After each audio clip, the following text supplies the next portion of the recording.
Good day, Minecraftians. Purple Mentat here with the start of episode 11 of Sevtech Ages.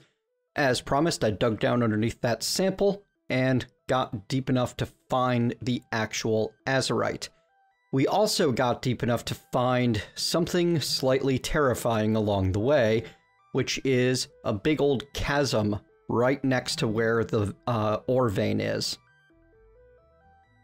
And I found that because this is a Darklands biome, that means under here, there's Darklands mobs.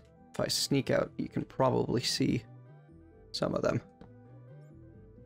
See? Look at that. That's one of those abyssal ghouls or crypt ghouls or something like that over there. And there was definitely a shadow monster at least once that I was trying to fling horrible up at me. So we're going to need to be a little bit cautious with all this. But there it is, our azurite, which we came down here for. I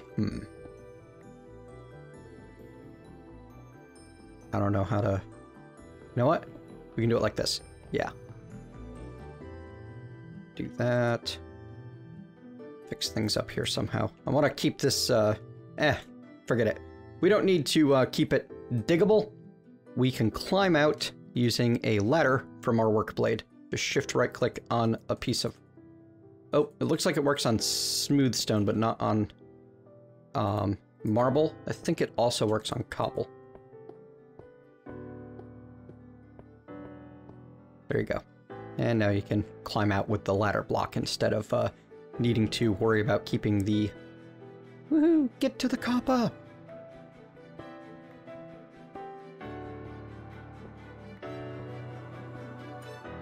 Instead of worrying about needing to keep it a climbable stairwell. And unfortunately, it takes a random amount of right clicks to make that ladder block happen. Now, you gather it up as copper clusters from geolysis, and these clusters we will then be able to start making use of in our... there it is. Smelting in our melter. Each cluster is worth 144 millibuckets, which is effectively equivalent to 1 ingot, making each of these clusters effectively equivalent to an ore block. And I believe that that's going to follow through all the way to the end, where we're going to be able to make use of the azurite, of the ore blocks to make copper dust and such. Once we have better tech and we can start crushing to duplicate ores. Anyway, this is going to be a fairly boring experience of doing a whole lot of mining of all this to get ourselves the azurite gathered up. So I'm going to work on that on my own time, and I'll probably meet you back at base. One thing I almost forgot, but then was reminded by one of the kind stream viewers as I'm recording while I live stream. We've got totems available to us, and we should use them because the buffalo totem gives us a significant mining haste boost. This gives us mining haste 3, and as you can see, that lets us cut through our azurite far faster, as long as we stay within 6 of the totem. But as long as we've got a ton of logs, which we do, it'll be really easy for us to get more, build more totems, kind of on an as-needed basis, to be able to take our azurite home with us. I'm probably not going to mine out the entire vein right now. I might get myself a couple of stacks and call that good for the time being. Hello, gravel. Thank you for that reminder not to dig straight up. Terrifying. I'm noticing, as I'm down here mining, that there's an awful lot of gravel. And I figured that I'd share a vanilla mining trick with folks in case that you have forgotten or you're not very experienced with vanilla. If you put a torch on the ground and let the gravel fall onto it, it just pops out in block form. So you don't need to worry about trying to gather it all up by hand using a shovel. It'll save you some durability on your tools and some hunger and a whole lot of time. So it can be a very good idea to help yourself out by making sure you put down a torch. And when you're using the flint pickaxe, you can right-click to place a torch. Or you can break your pickaxe 1 block before you show the big flint fall that you were planning on doing. Like that. And with this much gravel that we're gathering, we definitely don't need to ever worry about running out of flint for our pickaxe. Alright, now that we're at 4 stacks of the azurite, I think we're good for the time being.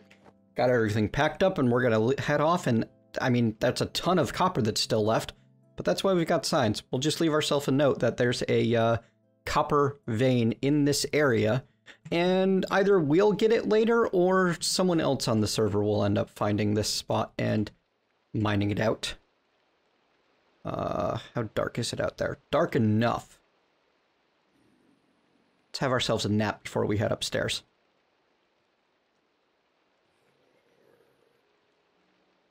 And put our shield on. I hear you. Hello.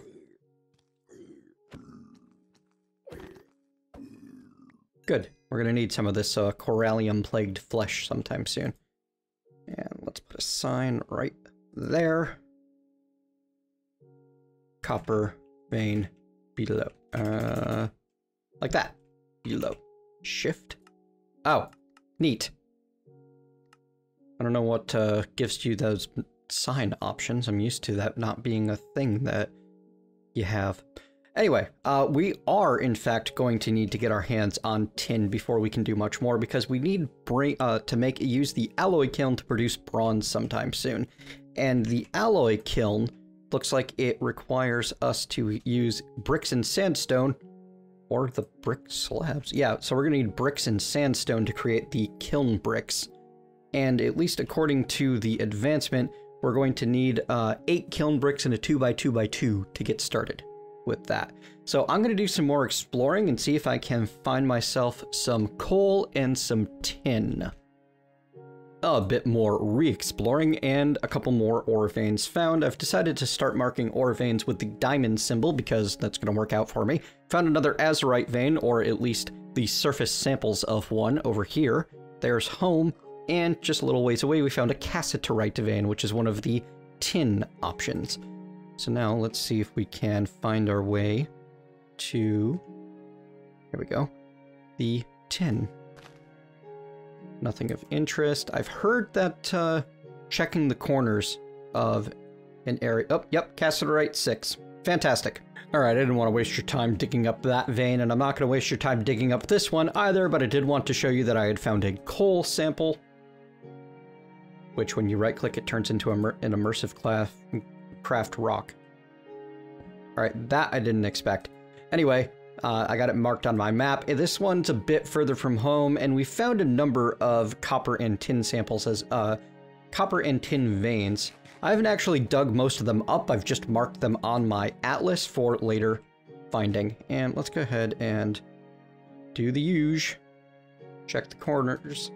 According to the achievements, the advancements, it's located between Y48 to Y70 for coal, so it should be fairly high up, and we shouldn't have any trouble finding it. Just need to douse our way to it slowly but surely. This will be the last time that I show this on screen. We'll be focusing on more interesting... Ooh, see? Lots of coal. Lots of samples. Just haven't found the vein itself yet.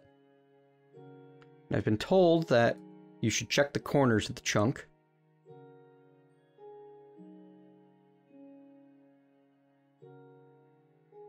There we go.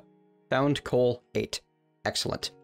8 coal. And it won't be very deep, thanks to the fact that it is Y8 and above. I mean Y48 and above or something like that.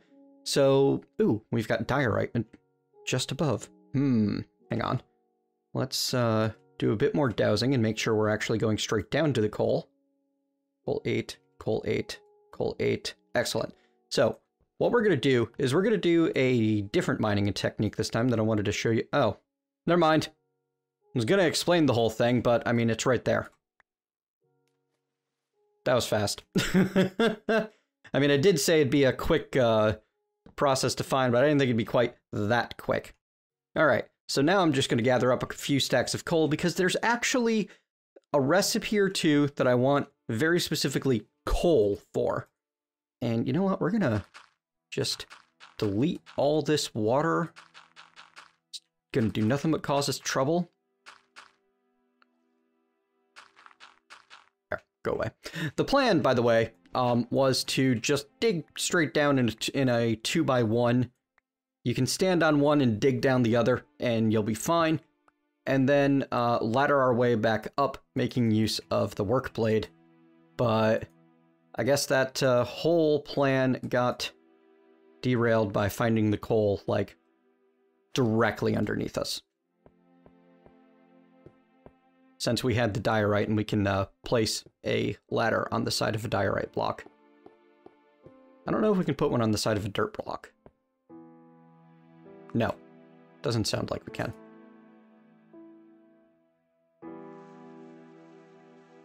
Get rid of this. All right, so I'll meet you back home once we have our coal. Alrighty, back home, we got four stacks of copper clusters, tin clusters, and coal. But before we go any further with that, I like to explore the edges. So we're going to complete some of these other challenges that are there. For example, we'll get the anvil made. That'll be an easy one. And we're going to need it in a little bit anyway, once we actively start going with those. There we go. Anvil Lavigne, or whatever that is. Sounded like I got an item, but I wasn't paying attention enough to see. Oh, it gave me a stone mallet. Neat. And that couldn't possibly unlock anything, so I wasn't worried about that. But let's do It's Getting Hot in Here. Light up your life with a new furnace. Where's my cobblestone? Here we go. We're not going to be using the furnace in the world because we've got alternatives, but what we can use the furnace for is crafting certain things, like we're going to need one to get our blood altar when we can get our demonic will, and we can make heaters and melters out of the furnace as well. So there's lots of options. It's telling me I can... Oh, okay, no, it's just showing me all of the potential fuels. And also, apparently, it's how I'll be making the smeltery controller, but that's not until age 2, or stage 2, yeah. So we'll toss the furnace into our tools and tech chest for now, and we'll be making use of that again in the future. That did not unlock anything. Crunchy pillows! Is your current sleeping situation not good enough? Throw some leaves on top of hay to make a leaf bed. Well, here's a leaf bed, which we're going to probably bring with us. Crunchy pillows advancement made. Doesn't open anything up. I'm thinking that we'll hang on to this and, well, will be destroyed if broken once placed. Okay, so we don't have a need for this right this instant, but we can hang on to it in case we ever do. That's our nutrition. Wow, fantastic. What's next on the list? Bottom of the barrel. Clay barrels can hold fluids, such as water or liquid metals, and then... Oh, we made a dung pipe, so yeah, let's get the clay barrels and extensions done. Where's my clay? Barrel. To make an unfired clay barrel extension... Ooh, turntable's an option, huh? Oh, you know what? It uses 6 clay either way, and the turntable requires copper gears, so I guess we're not doing it that way. Let's get myself a bit of clay going. Also, this is a tip that I randomly ran into online. It suggested that rather than focusing on a shovel, you make yourself a garden trowel as early as possible from the water strainer mod, because reportedly you won't regret doing so. So let's grab some dirt and some flint so that we can make that. And we'll be using this to do our digging from now on. Has a chance to drop bait by digging dirt, so that's what it comes down to. And we can still repair it with flint. Huh, somehow I ended up with 34 clay. That's strange. Oh no, I already had 2. That's the thing. So yeah, let's make ourselves a clay. What is that? Unfired clay bowl. Yeah, no. Barrel extension. And barrel. Let's go ahead and take these into our smeltery room. Fire them up in Herm.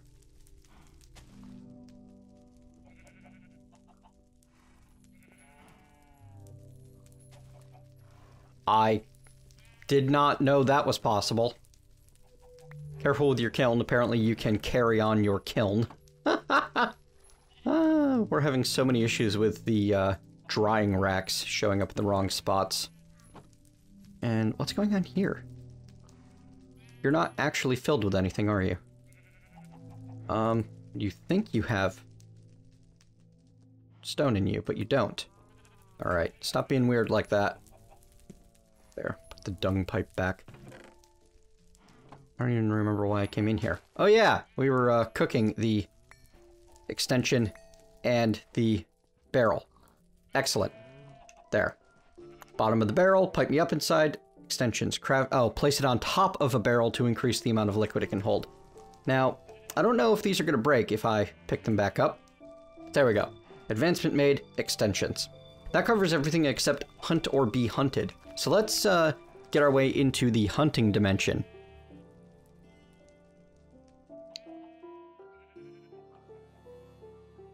Because that's actually going to be kind of useful for us. There's some mobs that we haven't found just yet that it would be good to find and kill. And you know what? We're going to bring our bed of straw and leaves with us. If you need to find hostile mobs, use the hunting dimension, craft the portal frame just like you would the nether portal, light it using a vanilla sword, and sneak in the portal to enter. So let's do hunting. Part of the hunting dimension mod, so let's @hunting. That's what we're looking for. We need to make the frame using logwood and stone swords, and we're gonna need 6, 8, 10 of them. So, yeah. Good thing we've got a good bit of cobblestone, and we've done a lot of logging. Otherwise, we might be a bit sad. So first off, let's make 1, 2, 3, 4, 5, 6 swords at a time.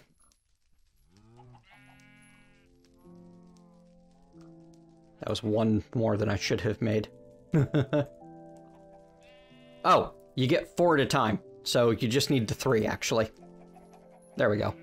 And, you know, I don't know if there's any particular worry about things, nasty things coming out of the hunting dimension block. But... And I should probably start thinking about making myself a portal park somewhere anyway. You know what? We've got a good bit of walled off area back here. Let's start building our portals over here. Yeah, I like the idea of that. Oh, there we go. There's some of that bait that they were talking about from the trowel. My inventory is completely flooded again. What else is news, though? What do I want right there? We can use the dark oak wood for the... One more. There. And then fill in like that. And that should work out just fine. Then, boomf. Yeah! 1 hunting dimension portal created. Now, what I've heard is you want to make sure that you place a bed or a spawn point immediately on the other side once you enter the hunting dimension. Because you will not have a spawn point in this dimension. Oh dear. That was not expected. I did not expect it to work like another portal and explode, or work like in the nether and explode when I put the bed down. Maybe I've been misled. Maybe they were talking about a different dimension that I read. Either way, now I need to craft a way home.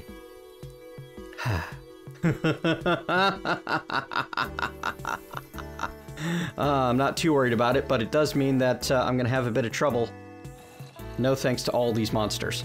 So, let me torch up the place a bit. Will that stop spawns? It looks like it will. Just so that we don't have them spawning right next to us. Should have known better. I mean, it's the hunting dimension. Of course it's going to be permanently night. This is what you get for not researching your mods before you do things. Luckily, we're still in stage 1, which means we don't have the worst things in the world to deal with. and we brought plenty of swords. The worst part is going to be getting enough distance to be able to make our return possible. I'm not sure if we can get the wild dogs that I want in here. Boy, this is getting rough. There. Okay, yeah, we need to get our crafting table on a stick in our inventory. There, you like this. Craft me some more blocks. And fight, fight, fight. No pressure. And I want dirt there. We're gonna be fine, we're gonna be fine, we're gonna be fine. Repeat it like a mantra until it comes true. I'm certain that without all of my nutrition buffs, I'd be having a harder time here. Luckily, we've got all of them, so we're not having a harder time.